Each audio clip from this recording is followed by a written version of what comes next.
मला असं वाटतं की भारतीय जनता पक्ष हे स्वतःला पांढरपेशी पक्ष समजतं आणि असा पक्ष ज्या वेळेला अशा विकृत लोकांना अ, अ, नगरसेवक करतं, पक्षात घेतं, याच्यावरनं या पक्षाची मानसिकता कळते. हा माणूस ह्या माणसाला त्यावेळेला त्या मुलीच्या आई-वडिलांनी किंवा इतर पॅरेंट्स लोकांनी आधी कळवलं होतं की तो जो ज्याने त्या मुलीवर लैंगिक अत्याचार केला, तो अशा प्रकारची कुठलीतरी कृत्य करतोय. त्यावेळेला हा आपटे त्या आपटेने त्या लोकांना त्या कुटुंबाला तिथनं हाकलून दिलं होतं आणि त्याच्यानंतर जे काही घडलं अख्ख्या महाराष्ट्राने देशाने पाहिलं.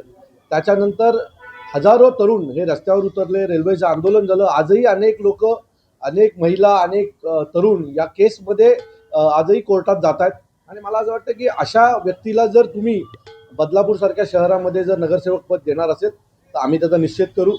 भारतीय जनता पक्षाला विनंती आहे की ताबडतोब त्याला नगरसेवक पदावरनं हटवावं, नाहीतर तुमची गाठ ही आमच्याशी आहे. अशा फालतू लोकांना जर तुम्ही पुढे करणार असाल तर ते योग्य नाही आहे. तुम्ही एका बाजूला बदलापूरमध्ये काँग्रेसच्या विरोधात प्रचार केलात. आज त्याच काँग्रेसच्या नगरसेवकांना तुम्ही तुमच्यात घेतलं. MIMला विरोध केलात, MIMच्या पाया पडलात सत्तेत बसण्यासाठी. मला असं वाटतं की काय नक्की भारतीय जनता पक्षाचं या राज्यात चालू आहे. सो जर आपटेंच्या बाबतीत निर्णय बदलला गेला नाही तर बदलापूरमध्ये एक महामोर्चाचं आयोजन महाराष्ट्र नवनिर्माण सेनेकडनं केलं जाईल.